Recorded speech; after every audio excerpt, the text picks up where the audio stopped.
অনুশোচনা এমনই একটা কথা বা এমনই একটা বিষয়, এই অনুশোচনা এটা কিন্তু কেউ কাউকে ঔষধের মতো একদম টাগড়ায় ঢেলে দিতে পারে না, যে সেটা আমাকে ঢেলে দিল আর সেটা আমার শরীরের সাথে পুরোপুরি মিশে গেল। অনুশোচনা এমন একটা বিষয় বা এমন একটা শব্দ যেটা কিন্তু নিজেকে রিয়েলাইজ করতে হয়। আমি যদি কোনো ভুল করি সেটা কিন্তু আমাকেই উপলব্ধি করতে হবে যে আমি সেই ভুলটা করেছি এবং সেই ভুলের সংশোধন আমাকেই করতে হবে। এমনটা নয় যে কেউ আমার কানের সামনে 24 ঘন্টা যদি বলে যায় তোমার ভুল হচ্ছে, তোমার ভুল হচ্ছে, তোমার ভুল হচ্ছে, আর আমি কোনো কেয়ারই দিচ্ছি না, আমি কোনো গুরুত্বই দিচ্ছি না। তো সেই জায়গায় অনুশোচনাটা আমার নিজের মধ্যে আসবে কোথা থেকে? আমি নিজে রিয়েলাইজ করলে যে হ্যাঁ আমি ওটা ভুল করছি, তবেই তো অনুশোচনাটা আসবে, তাই না? কিন্তু এই যে অনুশোচনা এক একটা মানুষের জীবনে এমন ভাবে আসছে, তারা সমস্ত কিছু জানতে পেরে বুঝতে পেরেও কিন্তু সেইগুলোকে কখনো ফিল করছে না। কারণ কি? তাদের কোথাও না কোথাও প্রচন্ড ঔদ্ধত্য এবং অহংকার আছে। তারই মধ্যে একটা স্পেশাল এই ওয়াইটির জগতে আছে যার নাম হচ্ছে ঢুমকি। কাকে নিয়ে ভিডিওটা করছি তোমরা আশা করছি টাইটেল এবং থাম্বনেল থেকে বুঝে গেছো, মৌকে নিয়ে ভিডিওটা করছি। কালকে রাতে আমি একটা তোমাদের সামনে ভিডিও দিয়েছিলাম এবং ওই ভিডিওটা আমি দিয়েছিলাম ঢুমকি এবং সসীমের একটা লাইভ দেখে। দেখো, কোথাও না কোথাও ভাবি, আমি যেহেতু কোনো স্ল্যাং দিয়ে ভিডিও করি না, যখন অন্যের ভিডিও দেখি আমি ভাবি যে এইভাবে কেন বলছে। নর্মাল ভাবেও তো বাজে কথা বলা যায়, তাই না? শুধুমাত্র স্ল্যাং ইউজ করলেই কি বাজে কথা বলা যায়? কিন্তু কোনো কোনো সময় অনেক ভিউয়ার্সরা আমাকে বলে যে জানো তো পায়েল, মানে সবসময় কিন্তু ভালোভাবে বলা যায় না, যে যেমন তার সাথে ঠিক তেমন ভাবে ব্যবহারটা করতে হয়। তো সেখান থেকে দাঁড়িয়ে অনেকেরই ভিডিও দেখি, অনেকে অনেক রকম স্ল্যাং ইউজ করে, ঢুমকিকে এক বলে, সসীমকে আর এক বলে, রাম, তারপরে পা, এই ওই ছা, এটা ওটা বলে ভিডিও বানায়। খারাপ লাগে শুনতে, কিন্তু আজকে কোথাও না কোথাও মনে হচ্ছে যে ঠিক করে তারা ওই স্ল্যাংগুলো ইউজ করে। আমি দিতে পারি না, এটা আমার মানে কি বলবো, কমতি বলতেই পারো, যাই হোক বাদ দাও। কিন্তু যারা দেয় না সময় বিশেষে, সত্যিই তাদের দেওয়াটাকে গুরুত্ব দেওয়া উচিত। কারণ একটা মেয়ে এতটা ছোট লোক, এতটা জঘন্য মেন্টালিটির কিভাবে হতে পারে? মনে হচ্ছিল না আজকে এই ঢুমকিকে সামনে পেলে ওর হাতের সামনে প্রমাণটা এইভাবে তুলে দিয়ে ওর গালে, না না আমি চড় মারবো না, ওর হাজব্যান্ডকে দিয়ে দুটো চড় মারানো উচিত এবং ওর মাকে দিয়ে এই ছেলে মানে সসীম এবং বৌমা দুজনকারই দুটো গালে চড় মারা উচিত। কারণ বড়রা তো শাসন করতেই পারে, তাই না? কালকে কিভাবে ডাকপাক বলে দিল যে ওরা নাকি জানতোই না মৌ দিদিভাইয়ের বাবা মারা গেছে। বন্ধুরা, না কালকে অবধিও আমি এই বিষয়টা জানতাম না যে অন্য কোথাও ও আগে থেকেই জেনে গেছে, তার প্রমাণও আমার কাছে ছিল না। আজকে যথারীতি প্রমাণটা আছে এবং আমি তোমাদের সামনে প্রমাণটা তুলে দেব। ও আগে জানতো কি জানতো না, তবুও ওদের কালকের লাইভ ভিডিও করার ধরন দেখি আমি তোমাদের সামনে বলে দিয়েছিলাম যে ওরা জানতো। কারণ মৌ যদি একটুখানি মানে কাশিও দেয়, সেই কাশির আওয়াজটাও কিন্তু ওই ঢুমকি সসীমের কাছে পৌঁছে যায় এবং কিরকম একটা মিরাক্কেলের মতো দুজনে এক জায়গায় উপস্থিত হয়ে লাইভ করতে বসে যায়। দুজনে এক জায়গায় উপস্থিত হয়ে ভাবি এ কখনই অফিস যাচ্ছে, অফিস থেকে আবার চলে এলো, আবার লাইভ করতে বসে পারলো। কারণ কি, কোনো ছেলে যদি মানে এইরকম একটা জবের সাথে যুক্ত থাকে না, তার এত সময় বেরোবে কি করে যে প্রতিদিনের ভিডিওতে কন্টিনিউ এরকম কন্ট্রোভার্সি ক্রিয়েটারদের সাথে একদম ঝগড়া করে কথা বলা সময় কি করে পায় রে ভাই? তো কেন পাবে না? বইয়ের আঁচলে বাঁধা একদম তো মানে কি বলবো, সেরা উপাধিটাও পেয়ে গেছে, তো সেখান থেকে তো ও এরকমটাই করবে। কালকে লাইভে ওর প্রথমেই যে 56 সেকেন্ডের মিচকে হাসি, কোথাও না কোথাও ওটাতেই পুরো লাইভটাকে আমাকে বুঝিয়ে দিয়েছিল যে ও মৌদিদ ভাইয়ের বাবা মারা যাতে কতটা হ্যাপি। এবং ও জেনে বুঝে তার আগের দিনের ভিডিওটা দিয়েছে, যেটাতে কিনা ও লিখেছে মানে অনেকদিন পর এরকম একটা খুশি বা হ্যান ত্যান দিয়ে। ওর ভিডিও আমি দেখিনি, ওই ভিডিওটা কিছুটা দেখেছি কিছুটা দেখিনি। তো সেখান থেকে দাঁড়িয়ে ও কিন্তু জেনে বুঝে ওই ভিডিওটা নামিয়েছে যে একটা মেয়ের বাবা মারা গেছে, সেখানে ও কি করে এতটা আনন্দ করতে পারলো? কোথাও কি ওর মনে হলো না যে আজকে এই ঘটনাটা মোয়ের সাথে ঘটেছে, দুদিন পর এই ঘটনাটা কারোর না কারোর সাথে ঘটবে, ওর নিজের সাথেও ঘটতে পারে, ওর চেনা পরিচিতদের সাথেও ঘটতে পারে। তাহলে একটা মানুষের চলে যাওয়াতে এতটা আনন্দ ওর মনে, কতটা হিংসা থাকলে সেই মানুষটা পৃথিবী ছেড়ে চলে যখন গেছে তার মনের মধ্যে এতটা আনন্দ বলো তো? হ্যাঁ রে সসীম, চাকরি বাকরি ছেড়ে দিয়ে বইয়ের আঁচলে পুরোপুরি বেঁধে কন্ট্রোভার্সি করতে আরম্ভ কর। তোকে কে চাকরি দিয়েছে? তোর চাকরি যে পেয়েছিস না, এটা নিয়েও কিন্তু অনেকেই ডাউট প্রকাশ করছে এবং এমনকি এটাও বলা হচ্ছে যে তোর চাকরি পাওয়ার পেছনেও নাকি অনেক রহস্য আছে, সেগুলো নাকি আস্তে আস্তে বেরোবে। দেখিস, কেঁচো খুঁড়তে গিয়ে না কেউটে বের হয়ে যায়। বন্ধুরা, আসল কথাটা তোমাদের সামনে বলি, কালকের লাইভে ঢুমকি আমাদের সামনে কি বললো যে আমরা জানতামই না। এই আমরা সন্ধ্যেবেলায় এখন আমাদের ভিডিওর কমেন্ট সেকশনে দেখছি, এখন কমেন্টসগুলো আসছে যে ময়ের নাকি এইরকম বাবা মারা গেছে।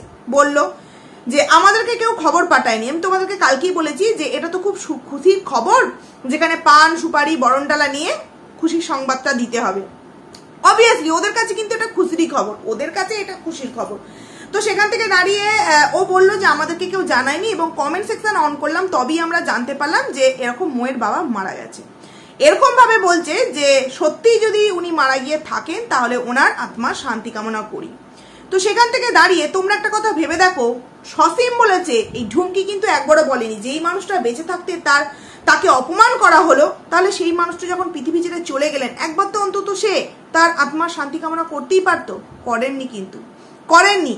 এবার চলে আসি, ও যে বললো জানতো না, তার প্রমাণ দিচ্ছি। তোমরা এপি ম্যাডামকে অনেকেই জানো, এপি, তার পুরো নামটা আমি এখানে নিচ্ছি না।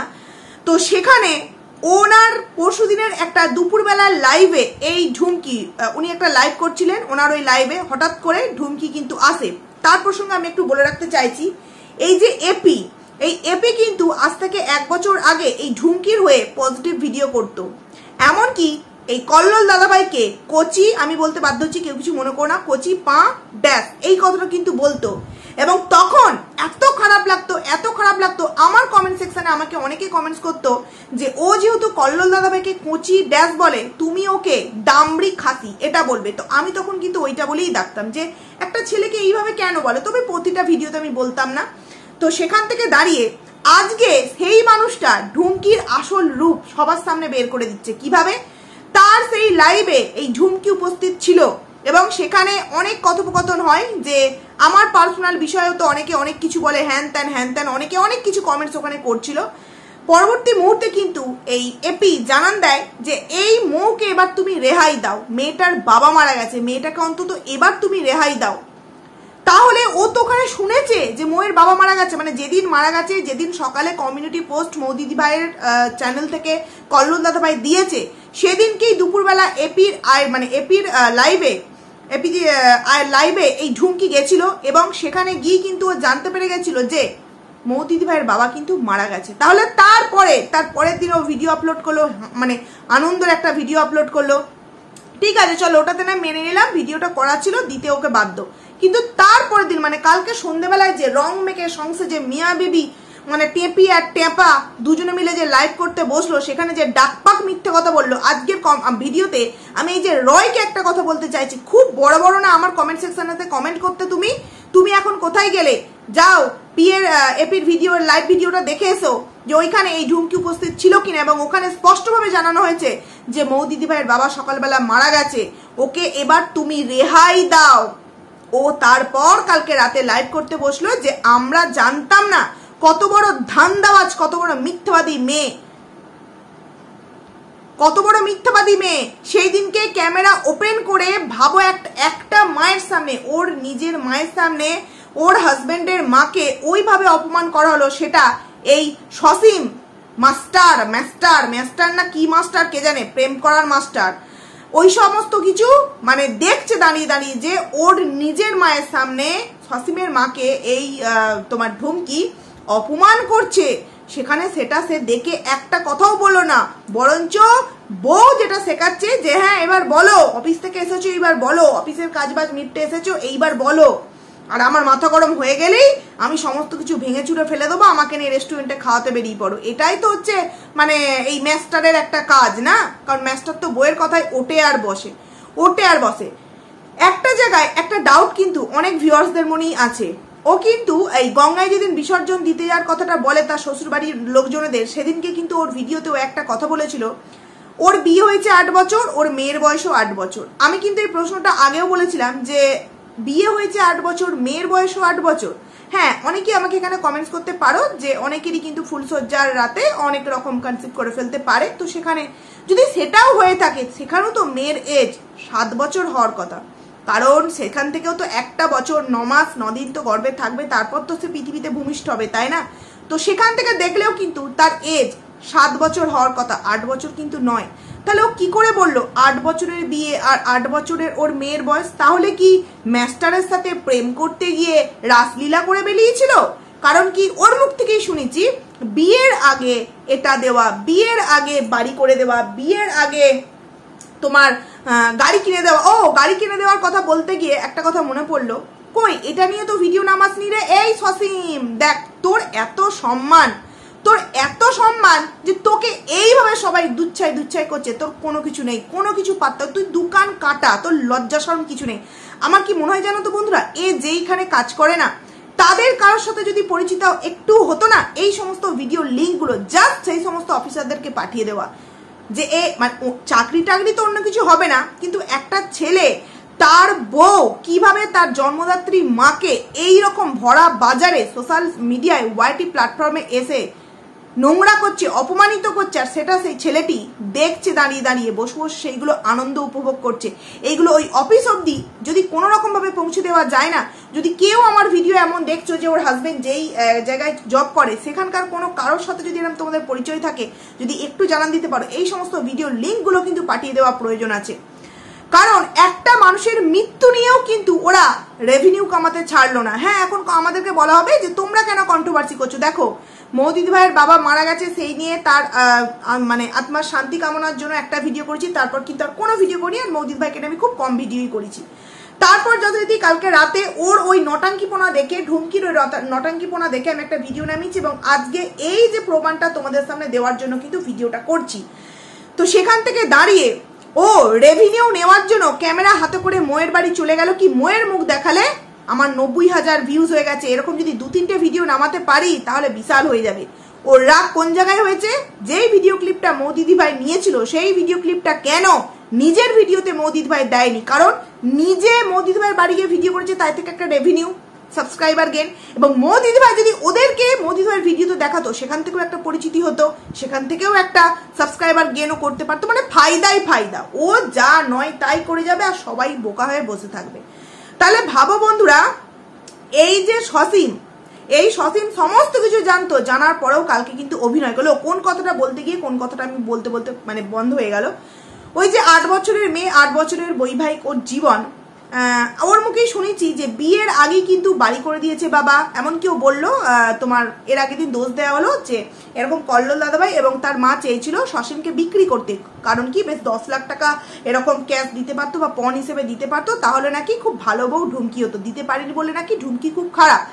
তো বিয়ের আগে নাকি ঘর করে দিয়েছে, বিয়ে গাড়ি তো আগেই কিনেছে, কারণ এটা কল্লোল দাদাভাই পরিষ্কার করে বলেই দিয়েছে যে গাড়িটাও শ্বশুর দেয়নি, তো গাড়ি তো আগেই বিয়ের আগেই কিনেছে। তাহলে ওর কথা অনুযায়ী, মানে ঢুমকির কথা অনুযায়ী, বিয়ের আগে বাড়ি, বিয়ের আগে হ্যাঁ যে কিছুই করে, বাড়িটাই যদি করে দিয়ে থাকে, একটা মেয়ের সাথে একটা ছেলের বিয়ে, তার বিয়ে হয়নি তার আগেই বাড়ি করে দিচ্ছে, মানে কোথাও একটা কিছু একটা গোলতাবড়ি বিষয় আছে। মানে পুট, লুডো, ছক্কা এই সমস্ত কিছু হয়ে গেছিল না পড়তে গিয়ে। নাহলে ওর মুখ দিয়েই তো বোঝা গেল যে 8 বছরের বিয়ে, বৈবাহিক জীবন, 8 বছরের সন্তান। কি করে হয় বন্ধুরা এটা?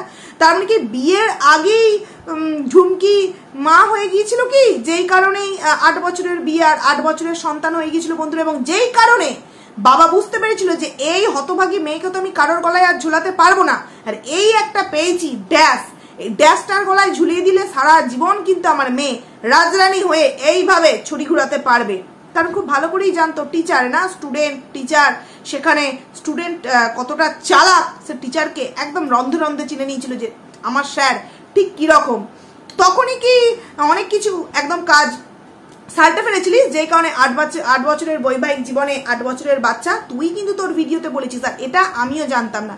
এটা ভিউয়ার্স আমাকে কমেন্টস করে বলে, আমি তখন ওর ভিডিওটা দেখলাম, সত্যিই তো কি করে এটা সম্ভব? তাহলে এই যে বিয়ের আগে এটা দেওয়া, বিয়ের আগে ওটা দেওয়া, কারণ এরকম তো নর্মাল ভাবে হয় না। যতই লাভ ম্যারেজের বিয়ে হোক না কেন, মেয়ে বিয়ে করে আসবে, তারপর তুমি সমস্ত কিছু হও। কারণ কি এরকম অনেক দেখা যায়। এই পরশু দিনের একটা ঘটনা, বিয়ে ঠিক হয়ে গেছিল, বুধবার বিয়ে ছিল, সোমবার দিন রাতে একটা ঝামেলা অশান্তি, দুই মানে প্রেম করে বিয়ে করছিল, ছেলে আর মেয়ের মধ্যে ঝামেলা অশান্তি হয়ে পুরো বিয়ে ক্যান্সেল, লজ বুকিং, প্যান্ডেল, নিমন্ত্রণ সমস্ত কিছু কমপ্লিট।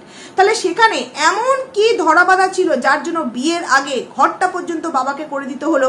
যে জামাই কিনা সেন্ট্রাল গভর্নমেন্টের জব করে, সে তার ক্ষমতা রাখে একটা ঘর বাড়ি করার, কিন্তু বিয়ে দেওয়ার এত তাড়া ছিল যে একদম ঘর করে তার মাইনে হয়তো তখনও পর্যন্ত আসেনি বা পায়নি, সেইভাবে নতুন নতুন জব, বিয়ে দিয়ে দিতে হলো। মানে ব্যাপারটা কি এটাই ছিল? বিয়ের আগেই কিছু কি গন্ডগোল করে ফেলেছিল? হ্যাঁ, আস্তে আস্তে কিন্তু অনেক কিছু বেরোচ্ছে বন্ধুরা, অনেক কিছু বেরোচ্ছে। এমনকি ওর যে এই লক্ষ্মীর ভান্ডারের বারবার যে একটা বিষয় টাকা নেওয়া, সেখানেও কিন্তু প্রমাণ হয়ে গেছে ও কিন্তু কোনোরকম কোনো কিছু করে দেয়নি। কারণ তাহেরা দিদিভাই যে আছে, উনি এই ময়ূর দিদিভাইদেরই ওখানকার একজন লোক, গীতা আন্টির কমেন্ট সেকশনে কিন্তু কমেন্ট করেছিল যে উনি কিন্তু এই লক্ষ্মীর ভান্ডারের টাকা পাওয়ার জন্য উনি কিন্তু সবকিছু করে দিয়েছেন, একে কিন্তু কোনো টাকা দিতে হয়নি। আর এই তোমার ঢুমকি আর সসীম এখনো পর্যন্ত তো শাশুড়ির 2000 টাকা বাকি আছে, কবে দিবি? নাকি ওটা মেরে দেওয়ার একদম ঝাবলা কেস একটা ভেবে নিয়েছিস? ভাবো বন্ধুরা একবার, মা ছেলেকে জন্ম দিয়েছে, মা ছেলেকে জন্ম দিয়ে কোনো রকম কোনো কিছু পাওয়ার অধিকার রাখে না, কিন্তু ছেলের জন্য মা লোন নিয়েছে, সেই লোনের টাকা যদি ছেলেও মিটতে থাকে, তার জন্য সেই মাকে কিভাবে দিনের পর দিন সেই ছেলের বড় হওয়ার পর বিয়ে দেওয়ার পর যেই মেয়ে এসেছে, সেই মেয়ে এসে সোশ্যাল মিডিয়ায় কিভাবে সেই মাকে এইভাবে হেনস্থা করে যাচ্ছে, আর সেই ছেলে মুখে কুলুটি পেতে জাস্ট দেখছে সেগুলোকে। তার মানে এইরকম ছেলেকে কি করাটা উচিত একবার বুঝতে পারছো বন্ধুরা তোমরা, কি করা উচিত? তো এর মানে কালকের যে লাইভটা যখন দেখলাম, পিএর লাইভটা যখন দেখলাম যে সত্যিই তো এখানে তো ঢুমকি উপস্থিত, ও তো দেখছে শুনছে যে মারা গেছে, তারপরেও কিভাবে কালকে এসে অভিনয়টা করতে পারলো যে আমি জানতাম না। কিরে সসীম, এবার একটা ভিডিও করে বল, ক্লারিফিকেশন দে, দেখি তোর কত কলিজার জোর, তোর অনেক কিছু জোড়া, তুই বিশাল পড়াশোনা জানিস, অনেক জ্ঞান ঝাড়িস, তোর জ্ঞানের সামনে সবাই একদম পড়ে যাবে। দেখ তোদের এটাই হচ্ছে একটা, তোরা যে কতটা নোংরা তার একটা প্রমাণ। তোর বইয়ের পাশে যেই মানুষটা দাঁড়িয়েছিলেন আজকে, সেই মানুষটাই প্রমাণ দিচ্ছে যে তোরা কত বড় মিথ্যাবাদী, এটাই হচ্ছে সব থেকে বড় প্রমাণ। জানতো একটা মানুষের মৃত ঘটনাকে নিয়েও এইভাবে কেউ নোংরামো করতে পারে, হেসে হেসে মৃত্যু কামনা হেসে হেসে তার আত্মার শান্তি কামনা করছে। বুঝতে পারছো কতটা এদের মেন্টালিটিটা ছোট?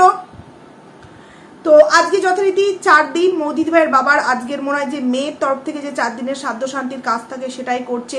এবং অনেকেই দেখলাম তাদের গ্রামের আশেপাশে অনেকেই সেখানে গেছিল, খুব কান্নাকাটি করছিল, শুনছিলাম যে প্রচণ্ড কান্নাকাটি করছে, গলা পুরো কালকে লাইভ যখন করছিল কল্লোল দাদা ভাই, সেখান থেকেই দেখলাম মৌদিদি ভাই প্রচণ্ড কান্নাকাটি করছে, বলছে যে আমাকে আর কে বাবু বাবু বলে ডাকবে। স্বাভাবিক, এটা তো হবেই, তাই না? তো সেখান থেকে দাঁড়িয়ে মৌদিদি ভাইকে একটা কথাই বলবো, শক্ত হও, এটা হওয়ারই ছিল। আর তুমি খুব লাকি, তুমি খুব ভাগ্যবতী মেয়ে হিসাবে যে এটুকুনি তুমি জানবে যে তোমার বাবা হাঁটতে হাঁটতে স্বর্গ লাভ করেছে। এটা কিন্তু খুব কম মানুষই পায়, খুব কম মানুষ পায়। এবং হয়তো বাবা তোমার কাছে সারা জীবন থাকতে চায়, তোমার আদর ভালোবাসা সারা জীবন পেতে চায়, যেই কারণে হয়তো গুড নিউজটা তোমার মুখ থেকে শোনার আগে সে নিজে গুড নিউজ হয়ে হয়তো তোমার জীবনে আসতে চাইছে। এইগুলোকে ভেবে অন্তত একটু নিজেকে সামলাও, তোমারও তো সামনে একটা অনেক বড় দিন আসতে চলেছে, তো সেই কারণেই বলছি নিজেকে একটু সামলাও। তো যাই হোক, চলো বন্ধুরা, এটাই ভাবতে অবাক লাগে, ভাইয়ের বউ, শত্রু তো অনেক দূর কি বাত, ভাইয়ের বউ। কেএম ব্লগসের ভিডিও গেছে, ক্রিয়েশন অফ মৌ থেকে কমিউনিটি পোস্ট গেছে, কোনো এক আইডিতে ঢুমকি ঢুকেছে, সেখানে লাইভ চলাকালীন জানানো হয়েছে তাকে, তারপরেও সে কালকে ডাকপাক মিথ্যে দিয়ে লাইভ করতে বসে গেল। এরপরেও ঢুমকিকে তোমরা ভালো বলবে, যারা ভালো বলবে তারা নিজেরা যে কতটা খারাপ, তারা কিন্তু এই ভিডিওটার পর হয়তো তোমরা জানান দিয়ে দেবে। তো চলো বন্ধুরা, ভিডিওটাকে এখানেই এন্ড করছি, খুব তাড়াতাড়ি আবারও একটা নতুন ভিডিও নিয়ে আসছি, ততক্ষণ জন্য তোমরা কিন্তু খুব ভালো থাকো। চলো, টাটা।